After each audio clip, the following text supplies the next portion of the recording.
So WhatsApp guys, চলে এলাম নতুন এক ফোন iQOO 7 SE কে নিয়ে। আর এটি যথেষ্ট পাওয়ারফুল একটি ফোন। হাইলাইটস নিয়ে বললে এখানে থাকছে চমৎকার ডিজাইন, ফাস্ট রিফ্রেশের যুক্ত দারুণ এক ডিসপ্লে, ফ্ল্যাগশিপ লেভেল চিপসেট, বিশাল ব্যাটারি এবং সাথে রয়েছে ফাস্ট চার্জিং এর সুবিধা। তো এই ভিডিওতে ফোনটির ফুল স্পেসিফিকেশন সহ প্রাইস, ক্যামেরা, গেমিং পারফরমেন্স সম্পর্কে ডিটেলসে জানতে পারবো। তো চলুন শুরু করা যাক। এখানে ফ্রন্ট সাইড ফ্ল্যাট থাকছে এবং সেলফি ক্যামেরাটিকে সেন্টার পাঁচহোলের মাধ্যমে বসানো হয়েছে। তবে ফ্রেন্ডস, ফোনটির ব্যাক সাইড যদি দেখেন খুবই দারুণ লাগছে দেখতে। গ্রেডিয়েন্ট কালার দিয়েছে, আবার এর উপর যখন আলো পড়বে তখন ডিফারেন্ট কালার দেখতে পাবেন। যেহেতু এর ব্যাক সাইডে ম্যাট ফিনিশ দেওয়া হয়েছে তাই এখানে হাতে ছাপনে টেনশন করা লাগবে না। গাইস, এখানে হিউজ একটা ক্যামেরা মডিউল রয়েছে যেখানে উপরের অংশে গ্লাস এবং নিচে মেটাল ইউজ করা হয়েছে। উপরে রয়েছে ডুয়েল ক্যামেরা সেটআপ এবং নিচে ফ্ল্যাশ লাইটের সাথে আরো একটি ক্যামেরা রয়েছে। যেহেতু ফোনটি ব্যাক কার্ভ করা হয়েছে যার ফলে এখানে ইনহ্যান্ড ফিল দারুণ পাওয়া যাবে। ফোনটির ব্যাক এবং ফ্রেম প্লাস্টিকের এবং ফোনটির ওজন প্রায় 193 গ্রাম। ওভারঅল ফোনটির ডিজাইন এবং ইনহ্যান্ড ফিল দারুণ পাবেন। পোর্টস অ্যান্ড বাটন নিয়ে বলে রাইট সাইডে রয়েছে ভলিউম এবং পাওয়ার বাটন, টপে রয়েছে নয়েজ ক্যান্সেলেশন মাইক এবং আয়ার ব্লাস্টার। বটম দেখলে এখানে রয়েছে dual sim tray, primary microphone, type C port এবং বটম ফায়ারিং স্পিকার। ডিসপ্লে নিয়ে বললে এখানে পাচ্ছেন খুবই চমৎকার একটি ডিসপ্লে। ডিসপ্লেটি ফুল এইচডি প্লাস 6.78 ইঞ্চের অ্যামোলেড স্ক্রিন। আর এখানে যদি বেজেলের কথা আসে, দেখবেন উপর এবং সাইডে বেজেল খুবই কম করা হয়েছে। চিনও বেশ পাতলা, যার কারণে স্ক্রিন টু বডি রেশিও পাচ্ছি 87.6%।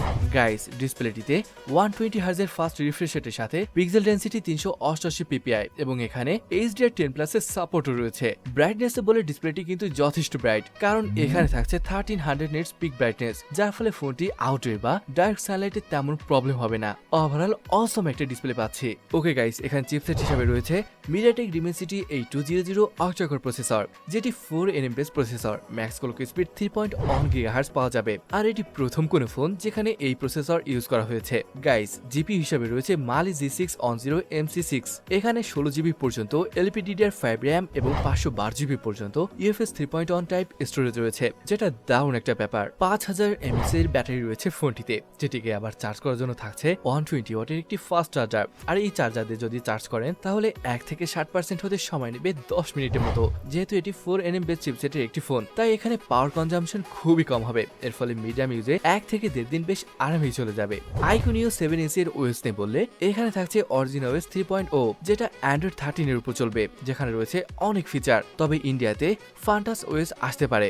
এবার আসি এর পারফরমেন্স কেমন হতে পারে। ফোনটি 12512GB ভ্যারিয়েন্টের আন্তর্জাতিক স্কোর এসেছে 8,77,000 এর উপরে, যেটা খুবই ভালো একটা স্কোর, যেটা মিড রেঞ্জ ফোন হিসেবে আমার কাছে ব্যাপারটা দারুণ লেগেছে। ছোট্ট একটা কম্পারিজন করি, আপনি যদি Redmi Note 12 Pro Plus এর কথা চিন্তা করেন, সেখানে 12256GB ভ্যারিয়েন্টের আন্তর্জাতিক স্কোর এসেছিল প্রায় 4,87,000 এর উপরে। আর সেই অনুযায়ী এখানে পাচ্ছেন প্রায় দ্বিগুণ বলা যায়। যাই হোক, Note 12 Pro Plus আবার সব দিক দিয়ে পারফেক্ট একটা ফোন। উপরে আই বাটনে দেওয়া আছে, চাইলে দেখে আসতে পারেন। যাই হোক, এখানে গিগবেঞ্চ স্কোর সিঙ্গেল করে 1047 এবং মাল্টি করে 4000 এর মতন।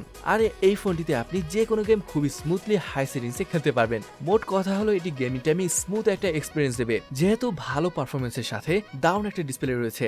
গাইস, মাল্টিমিডিয়া বললে এখানে দুর্দান্ত এক ডিসপ্লে পাচ্ছেন, যেখানে কালার, কন্ট্রাস্ট, ব্রাইটনেস সবই দারুণ ছিল। তবে কথা হলো এখানে সিঙ্গেল স্পিকার রয়েছে। যদি এখানে ডুয়েল স্টোরেজ স্পিকার সেটআপ থাকতো তাহলে আরো বেটার এক্সপিরিয়েন্স পাওয়া যেত হয়তোবা। কানেক্টিভিটির ক্ষেত্রে ওয়াইফাই, ব্লুটুথ 5.3, 5G, NFC এবং আয়ার ব্লাস্টারের সাপোর্ট রয়েছে।